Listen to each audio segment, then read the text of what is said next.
प्रत्येक खराब मनीष भितर किसी ना किसी भल गुण निश्चय थाए। खराब लोकों ठारू भी भल उपदेश ग्रहण करा जाय पारे, जार ज्वलंत उदाहरण होउचंती महापराक्रमी रावण। ए समग्र मनीष जाति को रावण तीनोटी उपदेश दे जाइचंती, ताहा आज आमे जानिबा। ता पूर्वरु आपण माने मो चैनल को सब्सक्राइब कर दियंतु। आगो को एभली वीडियो देखिबा को चाहुथिले लाइक कमेंट और शेयर करी आपनका भला पाइबा निश्चय दियंतु। असुर कूल जन्म लाभ करथिले भी एकथा समस्ते जानती जे त्रेतया जुगरे रावणଙ୍କ परी महाज्ञानी त्रिभुवन रे केही नथिले। से थिले भगवान शिवंकर बड़ भक्त। जदि काहाकू केउ विषय संदेह उपजुथिला तो से रावणଙ୍କ ठारू परामर्श नेउथिले। एकथा हेउची युद्ध शेष बेलर रामଙ୍କ बाणरे क्षताक्त होई रावण निजर शेष निश्वास त्याग करने को जाउथांती। सेतिकी बेले भगवान श्रीरामचंद्र अनुज लक्ष्मण को कहले, हे लक्ष्मण, यह हेउची बहुत बड़ सुजोग।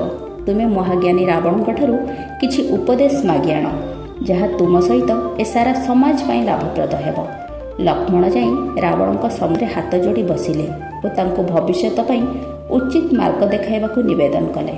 रावण सेही समय लक्ष्मण को तीनोटी उपदेश देले।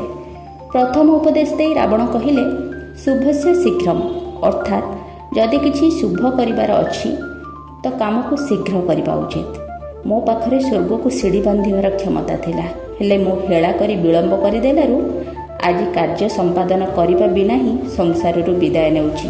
तुमे सेपरि करिब नाही। रावणଙ୍କ द्वितीय उपदेश थिला, शत्रु को केबे भी छोट मणिबनी। मु जेउ बानर सेना को तुच्छ मणि हेय ज्ञान कली, सेई छार बानर सेना पाई मोर सोनर लंका जली पोड़ी पाउंस होईगला। तुमर जेते भी सामर्थ्य थाउ पछे तुमे प्रतिपक्ष को सबुबले निज ठारू शक्तिशाली ही मणिब। तृतीय उपदेशटी होउची, जेते निजर लोक हेले भी निजर गुप्त रहस्य काहाको भी कहिब नाही।